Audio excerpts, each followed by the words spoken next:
Hello everyone, welcome to another video, but don't forget subscribing channel and leave your like. Mina Kimes reveals where Dolphins need to improve.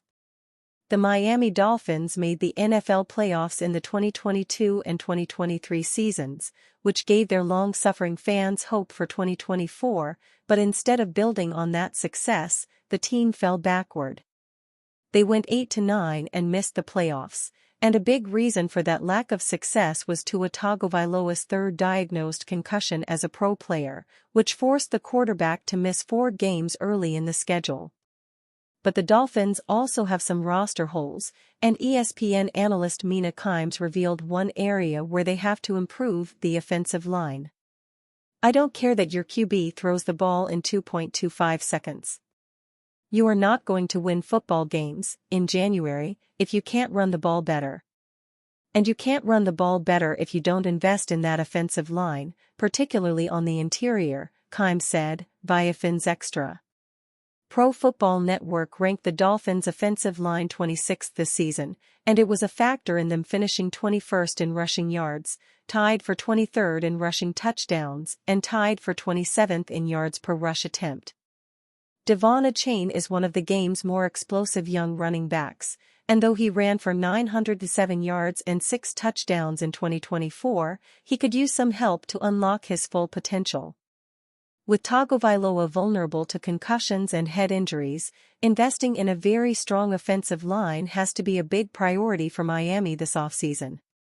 The Dolphins have 5-time Pro Bowl offensive tackle Terron Armstead, but he will be 34 years old next season, and Austin Jackson is coming off of knee surgery that limited him to 8 games in 2024. The AFC isn't getting any easier, and the Dolphins will have to have a strong offseason if they are to win their first playoff game since the 2000 campaign.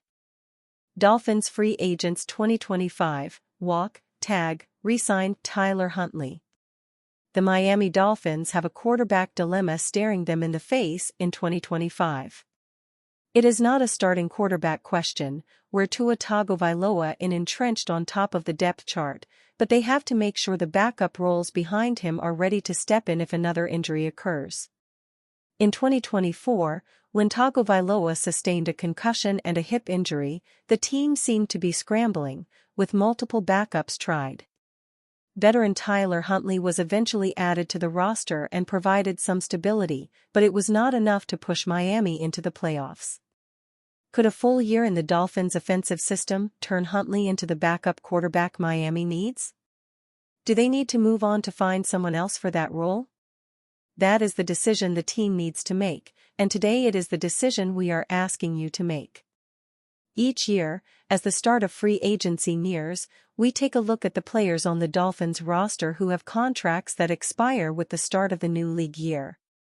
Heading into 2025, with free agency and the new league year set to start on March 12 at 4 p.m. Eastern, Miami has 32 players scheduled to become free agents. Today's potential free agent in the spotlight is Huntley. Do you think the team should re-sign him, franchise/transition tag him, or let him leave in free agency? Saints conduct OC interview with Dolphins Robert Prince. Robert Prince took a new position with the Dolphins as part of this year's hiring cycle. He could be on the move once again, though. Prince has received an interview request from the Saints for their vacant offensive coordinator position, Tom Pelissero of NFL Network reports. The parties will speak tonight, he adds. Prince took the role of wide receivers coach with Miami in January, but joining the Saints would allow him to work as a coordinator for the first time in his career. Prince started his NFL coaching tenure with the 49ers and Chargers as part of the Bill Walsh Coaching Fellowship. His first full-time position came with the Falcons, and in 3 years there he held a number of roles. Prince spent a pair of seasons as the Jaguars' assistant WR's coach before leading that position group with the Seahawks 2009.